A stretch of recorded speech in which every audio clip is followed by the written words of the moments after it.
Express yourself. Hello, and welcome back to the Feminine Expressions Talks, where we invite the wisdom of women and rediscover the feminine ways. My name is Antje, I am your host, and today I'm here with Victoria. And Victoria and we met on the border of Belize and Guatemala a few years ago. And we traveled in Guatemala together. We went to the pyramids of Tikal. So we have a really beautiful story, I feel. And today we want to hear Victoria's story. Hello, my dear. Hello, Tara. Nice to see you again.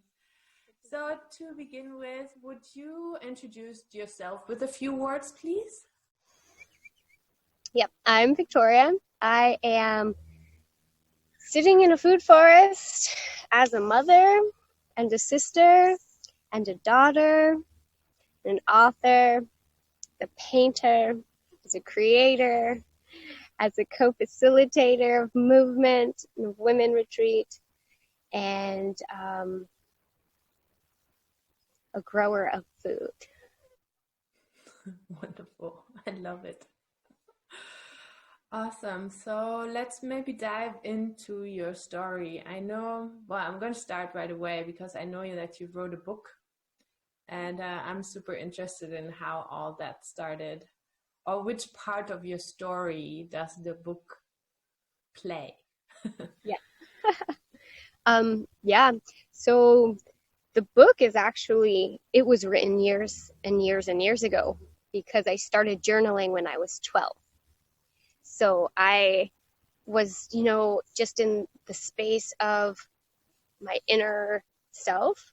It was like my own best friend. So it has my deepest, brightest, darkest, amazing, not so amazing thoughts in this journal. It was, Dear Diary. And so I wrote my whole life, basically. And I decided to publish it and let it go because the books that I wrote is college through after college and some experiences after college. So it was like early 20s to late 20s. So it was a good 10-year period. And that's what I decided to publish. So my books are actually novels, diary novels. So nothing changed except names and some places for privacy reasons. And I published the books that have early 20s. I was just graduating college and then traveled to Europe and Australia. And then the second book that I published was a whole experience in South Korea and all over Asia. And then my third book, which you're in, is my experiences backpacking through Mexico, Central, and South America. Wow. So they're raw. They're authentic. They talk about pretty much every single thing that me as a 20-year-old went through. So, and the point of the release of publication was to connect to other women who possibly had those same thought patterns that you read through the book, the same behaviors that read through the book. I broke up with one guy just to date another guy that was almost the same person. I left one job to get into another job, which was like the same job. So just finding patterns. And that's how the books came to be after I left Central America. Actually, it was South America. After I left South America and came stateside, I put them all on the computer.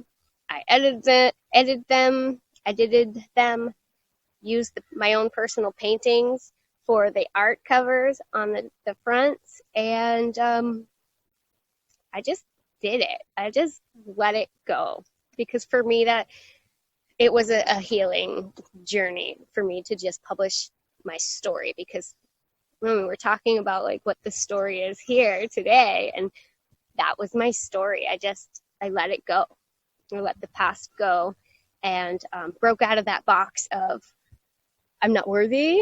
And if people really know my true self, if they know my authentic self, they're not going to like me.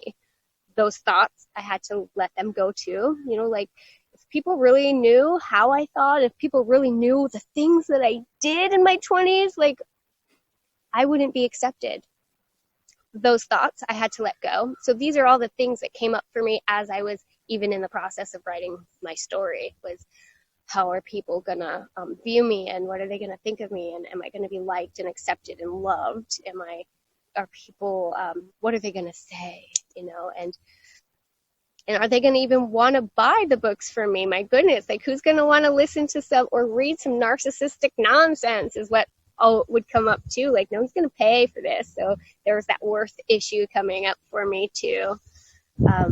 So letting all of that go, just to be able to publish my story is was the healing in itself too. Yeah, I really, really admire that. Like, so, I mean, you know, I just published my own story talking, but of course, you know, it's a tiny, tiny, tiny bit, and it doesn't have like everything in it. But I'm wondering about the writing itself. So when you wrote all of that, it was not to publish it. It was just No. about writing. So yeah, No. I would like to talk a little bit about the process of writing and what it does for you and how it helps you, basically. Yeah. So I wrote usually when I would say the dark side of the moon, right before the new moon, because that's when my cycle would happen. And that's when I felt I was in my like lowest, and that's when I just needed someone to vent to, you know, and that was my journal. That someone was my inner self, and to have a conversation with myself. And so it was usually around what my period is what I wrote all the time. Like maybe it's my period coming on, maybe it's the weather, but I don't know. Something's wrong with me. I wrote that a lot. Like what's wrong with me? Why do I feel this way? I couldn't figure things out. And so I would write, why doesn't he love me? Why did we break up? Oh, I don't really love him, so I have to break up with him. You know, those types of writings. But I usually, what I'm noticing in the while I was writing, it was usually during my moon cycle. So that's when the majority of it came out. But I was in the habit of writing every night. And then there would be parts of the books where it'd go 2 weeks and I'd be like, oh my gosh, I haven't written in so long and I have so much to catch up on. So it was always like a friend to myself, and writing like I was writing to myself. So then I'd play catch up and I'd catch up. And then I would get back into the habit of writing every night, because that for me was a good release. I was like talking to a good friend, and balancing that helped me balance my hormones to be able to get it out and not keep it in. I was able to release through the writing. And what the writing did for me, that's the journaling did for me, was like release completely. That's wonderful. It's like someone listening without answering. No, yeah. It's like someone who's purely just listening. I love that idea. And that's the biggest, a big reason why I published it too, was because I was like, okay, this feels good to be heard. No one has to tell me anything about it. No one, but just be heard, you know? So I get to write and journal as a way of being heard. I remember I never really wrote journals a lot. I don't know, I was not a writer kid, I guess, I don't know. But I started writing journal when I was traveling and I did not speak my own language. And I felt like I'm losing myself because I don't speak my own language. So I had these conversations with myself, and it was really like that too. I lived in Nepal for 5 months when I was in my early 20s, when I was 21. And that was the first time where I literally wrote every day, and it was like to process everything that happened. It was really like I needed this space to put everything there and to be able to look at it from the outside. And that, yeah, I totally see that. This is basically what journaling does. And then also what I did sometimes, and I do that with my moon cycle, is to just like intuitive write, not about anything, not about like what happened or something, but just like feeling what comes up, and then just let it come up and like kind of pour onto well, I do that with drawing or painting or something too, just like have whatever comes up come out and like express itself basically. And then it's kind of like almost like I'm not doing it. I get to see a part of myself that I can't see. I don't, like, usually in the everyday, I don't really, I mean, I can have access to it if I pay a lot of attention and if I meditate or something, but I don't have access to it all the time. It's like sometimes it's kind of hidden from me almost. And then with these processes, it's just like coming up and getting out of there. Yeah. Through the studies I've been doing recently and being in circles lately, I've been learning that the moon cycle is just so powerful. The moon energies and working with your own blood and the power of the moon is really powerful. So I've been diving into being able to work with moon energies and building a moon lodge for women and planting specific plants that will support women's cycles throughout the whole month, not just while they're on their moon cycle, but when they're on the upside of the moon cycle, what teas might support that or what elixirs might support the body during that time. So I'm grateful for these books because they got a lot of the old stuck patterns out, and even rereading them, I'm like, wow, I was noticing in my own body the endocrine system isn't hardly studied. No one really knows why hormones do what they do, except that hormones make you go crazy sometimes. So just on learning to be in balance, I really was able to come to the conclusion that, I need some like real good balance in my life. So I'm working with my moon energy now and with plants that support the moon cycle is what I've been up to these days. Wonderful. I love that. It's wonderful that you can see your own patterns so well. I really, really like that. And I really think that this is something that helps so much in your self-development. Mm-hmm. Right? So yes. I know, maybe. Let's talk about the traveling a little bit though. I know it's like looking into the past a little bit, but it would be interesting. Okay. Well, the traveling really started for me when I was in college. My best friend and I were planning on going backpacking through Europe. And so while I was in college, I saved a bunch of money. I was ready to go. And she decided that she wanted to get married instead. So all the money she saved to go on our backpacking adventure, she used towards a wedding. And I was like, well, I still want to go. And I had, saved a bunch of money and worked really hard throughout college to save some aside. So I went to, I applied for this school because back then I was going to business. I was going to college to become a corporate businesswoman. And I figured having, living in Orlando, Florida and having, being bilingual would really help me get up that ladder. So I went to Spain. I decided to join a school in Spain, do an intensive study over there once I finished college. So I went to Spain for a little bit and learned to speak Spanish it was an introduction course rather, to speak Spanish. And I met the coolest people. I met a boy who helped really help me learn to speak Spanish. Met the coolest people. The culture was just so different than mine in the United States. The architectures even, and I loved it. I loved everything about it. I loved the fact that because most people didn't speak English and I could only say what I really needed to say in Spanish, I was my true authentic self. And it was the first time that I really loved who I was, because I could be anyone at this point. No one knew me. I could be anyone.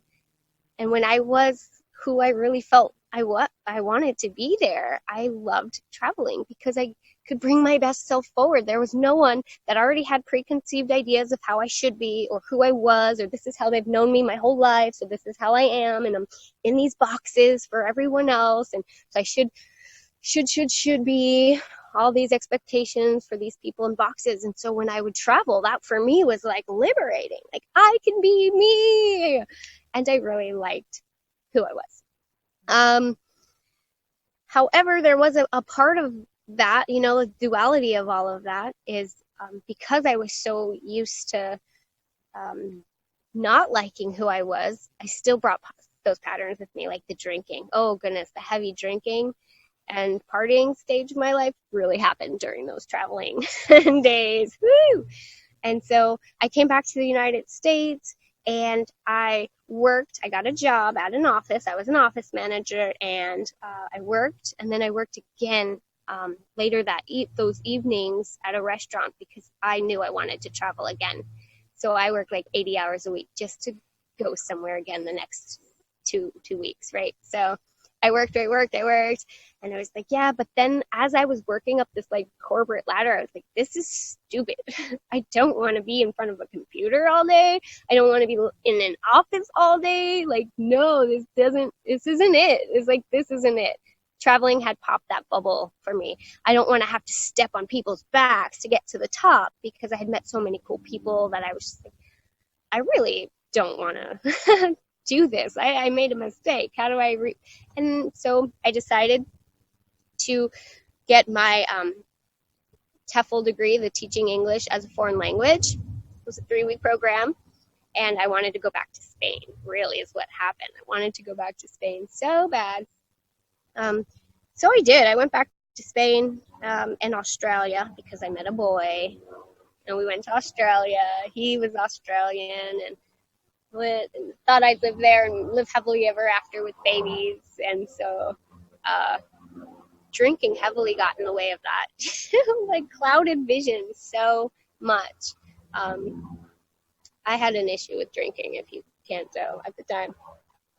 So after coming back from Australia and Europe for the second time, I was like, okay, I need to do something with my life that allows me to travel because I want to see the world. I want to experience people. I want to experience other cultures and foods. And so I became a teacher and taught English in South Korea. And then I got to travel all over Asia. That was really a cool experience. I was alone a lot.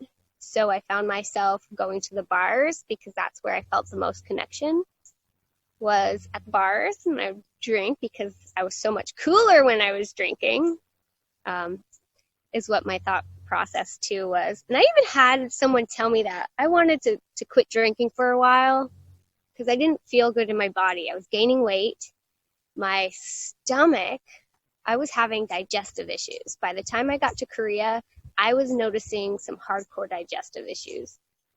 And so I kind of mentioned it to a friend, one of my drinking buddies, that I wanted to quit drinking for a while. And he basically was like, oh, well, how are you going to hang out? You're so much cooler when you drink. He like said that. I was like, but a part of me resonated with it because he was right. I had all this cool free spirit energy when I was drinking. And depressed when I wasn't, really. I struggled with depression and anxiety. I didn't know what I was doing with my life, especially while I was in Korea. I felt like all these other people had all these plans with what they were going to do with their life. And I was just kind of floating like, I'm just in Korea because I don't know what else to do with my life right now. I'm like in this self-discovery mode, hardcore, but I had no idea where I was going, what I was doing. I just was floating on alcohol. And then I finished up Korea about 2.5 years being there. I saved a bunch of money. I was able to do that there and took like 1.5 years off to go to California, cross the border at Mexico, and go down until I ran out of money. Basically, I had a backpack on my back and a book in my hand, and I traveled with a guy that I had met in South Korea, and we were dating off and on and off and on and off and on. It was in South America that I realized like hardcore digestive stuffs were going on, like hardcore. I was not going to the bathroom for like 5 days at a time, and it would hurt and be painful. And then all of a sudden I would, so I was living on laxatives and Imodium that was just always in my bag. I would take a laxative when I couldn't go to the bathroom, and then when I couldn't stop, I'd take an Imodium. So I'd always have those in my traveling bags. And when we were on 24-hour bus rides from Mexico's huge. I had no idea how big it was. We'd be on a bus ride for 24 hours, and we'd get like this far on the map. So those were like the most excruciating, because I couldn't go to the bus driver and tell him like stop, because I have to go to the bathroom so bad. My insides were like, it was horrible to have. I got while I was in Korea, I did get diagnosed with acute colitis and IBS. So it was like almost uncontrollable sometimes to like hold it. It was painful, not fun. And so just traveled all the way down, just still kind of like at that point, I really liked the freedom, but I still was doing the search. Like, I don't really know what I'm doing. I had a book. I'd pick out a place and we'd go, and it'd be really fun and I would enjoy it. But I kind of just still didn't know what I was doing. And that's where I met you, is during one of my breakups with the guy in Belize. I was wondering why I'd never met him. Well, he showed up at our table when I think you were swimming or something at the time. But I was in Belize, and we were doing a visa run because we were volunteering in Cofradía in Honduras. And we were there a couple months, and we were going to be there another 3 months. So we had to cross the border to get the visa again for Honduras to stay volunteering at this school. And being in Belize, we broke up, and he went his way, and I was just kind of like, I don't know what I'm doing. I'm just going to go to Guatemala and get my visa, because I don't think we could have done it in Belize. I don't remember that whole thing, but I knew I wanted to go to Tikal, and I was right there, so why not? So I crossed the border from Belize into Guatemala, but on the border we had to wait for like a bus or something. And that's where you came in. You were just sitting there, and you were like, hey, are you going, to, I think Flores was the town we were heading to. And I was like, yeah, that's where I'm heading. You're like, okay, you want to ride with us? And we're going to go to this hostel. And I was like, okay, I didn't have any plans of where I was staying anyway. So yeah, why not? Let's do it. Sounds fun. So we went to the restaurant. We got this cool hostel, and then we went to a restaurant, and the sun was setting. It was, to this day, it's still my favorite sunset. I've got pictures of it. But what I loved most about that sunset, and you, and I believe I wrote it, was how free your spirit was, because you like whipped off your shirt and jumped in the lake and went swimming in this sunset. And I was like, yeah, man. I didn't take off my shirt. I wasn't that liberated at the time, but I went swimming in the lake, and I was like, the sun was meeting the water. I was swimming in the sunset, but there was this real kindredness to you at that point, where I was like, this woman is free and liberated. She doesn't have anything holding her back at them, my impression of you. And so I was like, man, this is more of how I want to be. This feeling of freedom, not like the annihilated, inebriated, the shit-faced freedom, but that real soulful freedom. And that was a really good experience for me there. We went to Tikal, and then we went back to Cofradía. We went and finished the volunteering there, and it just finally got to the point with my body, with this relationship that was going on and off and on and off and on and off, but was still a representation of like every other relationship that I had going on at the same time that was off and on and off and on. Enough was enough. I got to that, like, enough is enough. I have to start taking care of myself. Oh my gosh, like, enough is enough. Like, my body was really screaming at me. My mind was like, enough. My heart was like, please do something different. So enough was enough. I decided to go to Cusco, and I met this amazing lady. They call her La Gringa, and she's a shaman, and I decided to do some medicine work with her in Cusco, Peru. In San Pedro was my very first medicine. And that one experience alone was so healing. It was like my whole life just, it didn't come up. It went almost down, spiraled down. This whole fear-based knot was like wrapped around in barbed wire almost, like my heart space was wrapped around in barbed wire. It was just so closed off and so tightened with fear and anger and all these other things around it. And when I unwrapped it and unwrapped what was under all this stuff, it was just this little tiny girl that didn't think she was worthy. I didn't think I was worthy. And so after that experience, I was like, wow, I really have to take care of this little girl. And I vowed from that point on, this little girl comes first. Like, this little girl, I have to hug her and tell her she's amazing and beautiful and wonderful, because she is.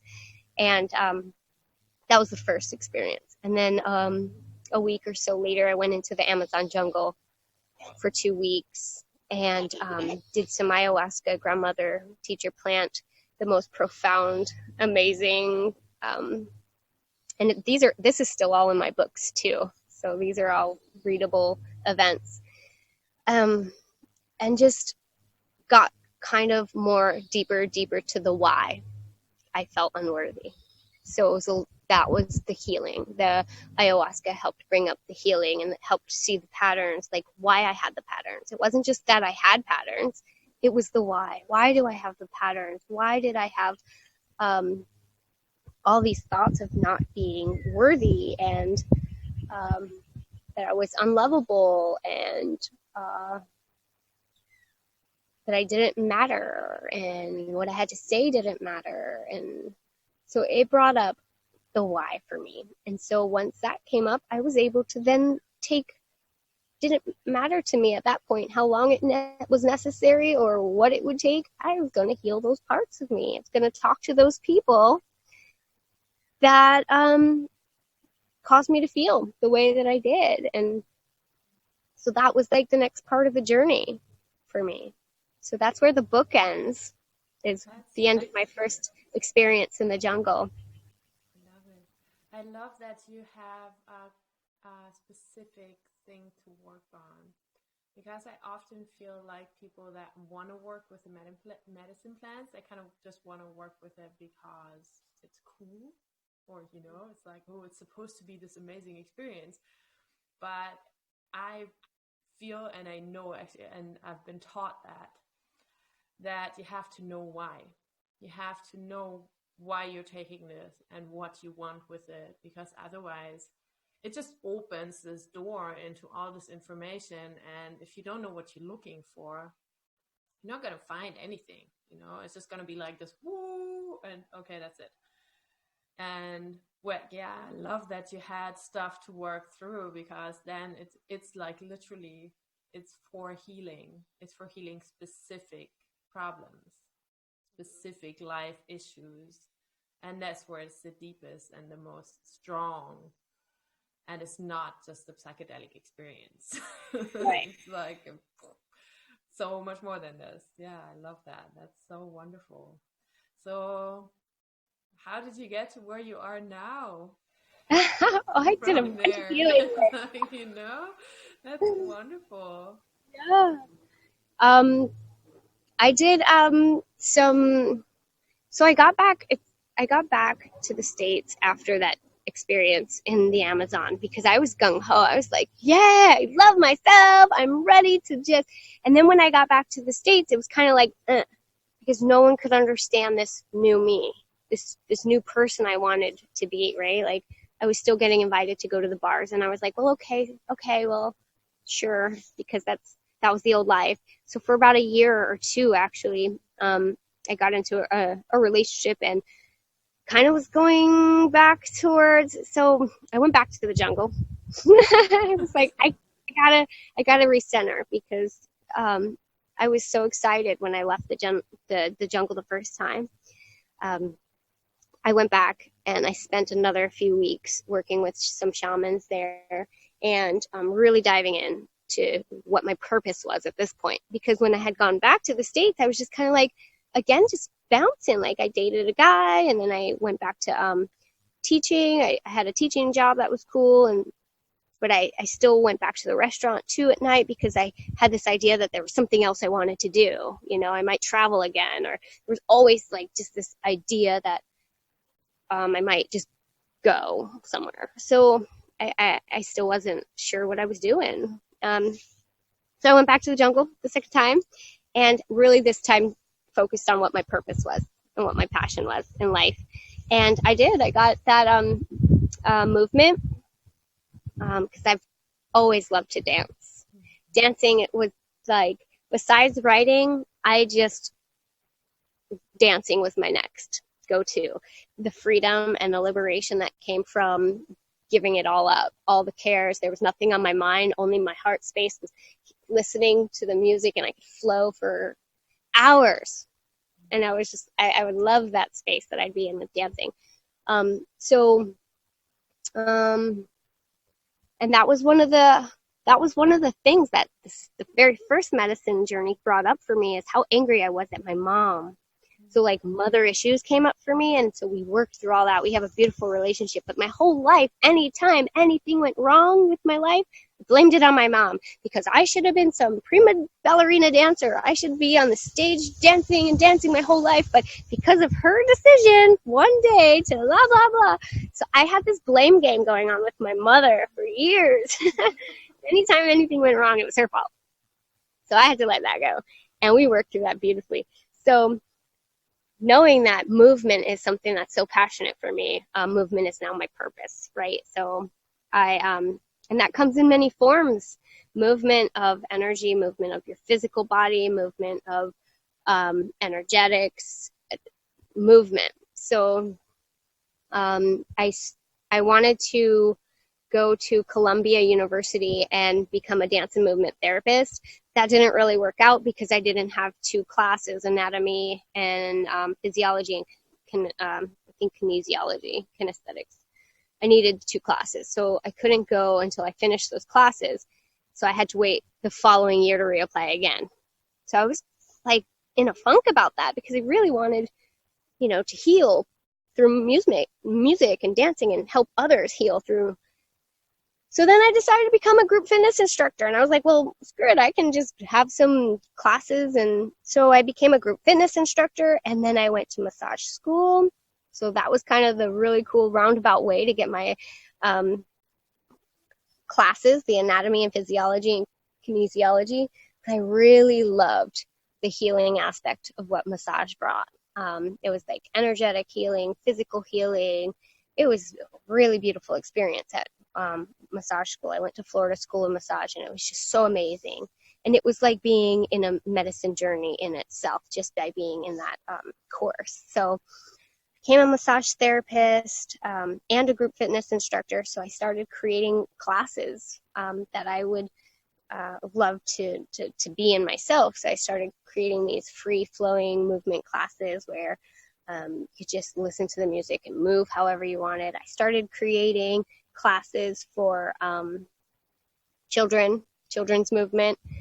And so I had all these ideas and stuff, and I would have a class every now and then, but then I became a mother myself. So I met my husband right after I didn't get after the application for Chicago didn't go through, I met my husband on a weekend journey. It was like a medicine weekend with some really good friends of ours. And I met him. He was dating someone. I was dating someone. 3 years later, we met up again and we got married in North Carolina, and then had our honeymoon in North Carolina. I think maybe one of our first dates was. So we live there now. We decided, like, this is our destination place, and Florida just isn't it for us. Like, let's be where we love to be, and that's North Carolina. So we live in North Carolina currently, and so we have 2 babies now, and are in the stages of creating our Kin's Domain, which is our space of love where we can have gardens. And so now my whole focus is basically on my children. Really, my daughter, she is like this exact replication of my inner self. Almost like she looks just like me, first of all, but loving her in a way that like heals me too. So like my own kid is my medicine. Like both my little, how do I want women to love my son? How do I want my son to be in this world? Because of the experiences I had with men, weren't always that great, but that was also that self-love thing that came in. So like then teaching my daughter, like, what does it look like to have this self-love? Like, what does it look like for us to just love ourselves and appreciate and find amazement and wonder in ourselves? So that's what we've been doing these days, is just loving on my babies. I've just been loving on my babies and working on growing foods and teas and helping, this idea of helping her become the woman, like just giving her space to like become who she's going to become. And she's already amazing. Like, I don't have to do anything. She's amazing. She's amazing.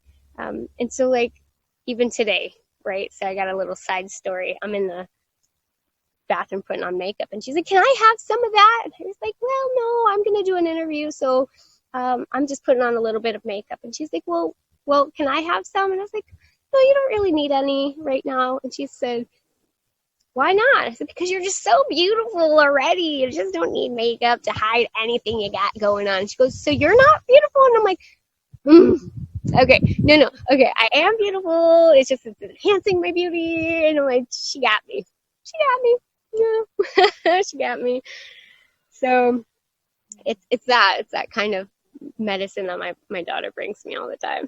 And in June, this coming June, I got, so to back up just a little bit, when I published the book, I worked with this branding coach for a short time, and she said, oh, well, you probably won't, your connections are going to bring people to you with the book, but your real deal connections are going to be from retreats. And I was like, retreats? I don't want to hold retreats. I can't hold retreats. I don't even know what I would.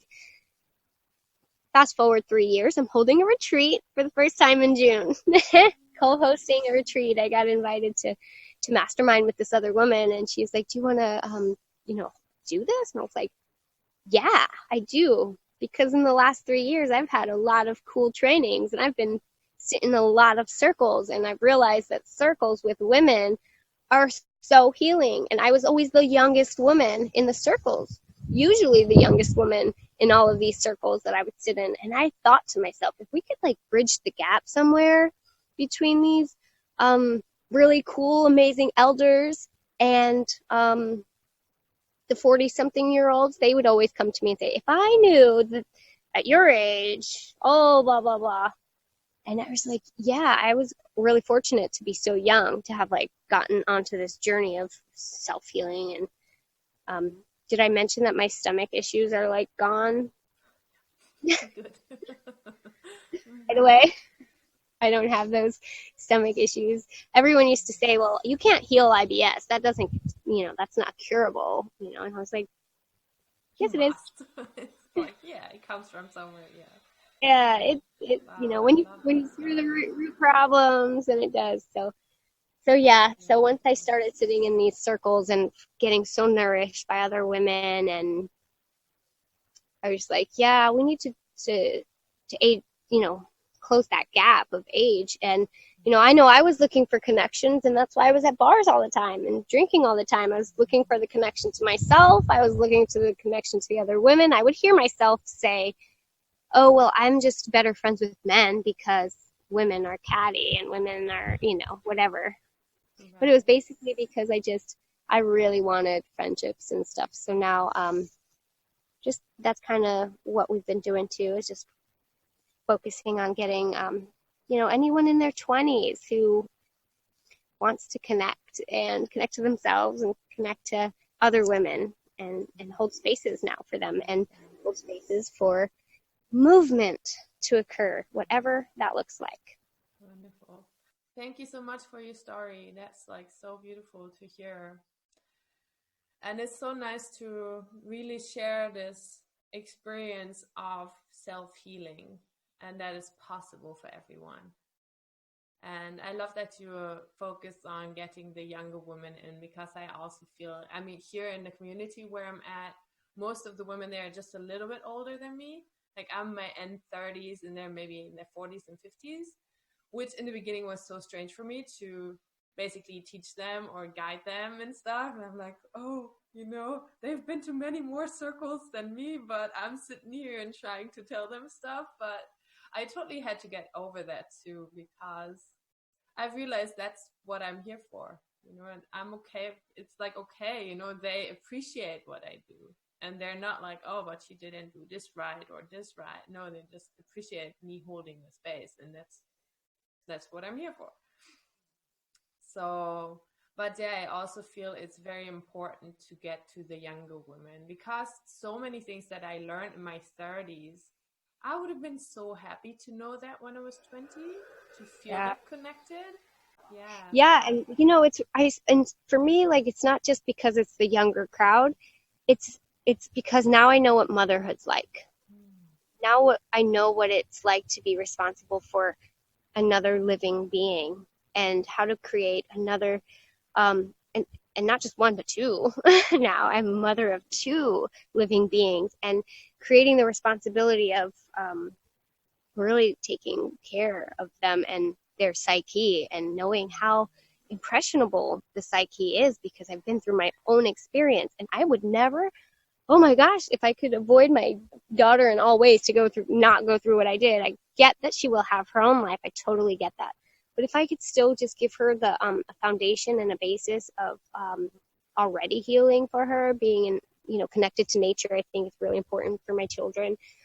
So connecting them to nature so that they could see themselves in nature, and find a connection to themselves, so they don't have to go outside of themselves. So that aside, women before they have children is who I'd love to reach, to be like, can you please just, because having children is like trigger. All this stuff comes up. Oh my gosh, like mom guilt galore happens sometimes. With, oh my God, maybe I'm not doing a good enough job for my kids, type of stuff. But being able, now I have a whole bunch of tools to work with those things when they come up. I don't have to drink 3 bottles of wine to numb those thoughts that come up. I have other tools I can work with. But having done so much work already just makes it so much easier to parent, I think. So reaching those women like before they have children, like really heal, do lots of real deep work before you bring someone that's going to really bring it out of you. Yeah, children will do. I agree. Yeah. That's a very important job. So how can anyone get in touch with you? Well, I have a Facebook page that I just left public. So anything I post, anyone's welcome to read there.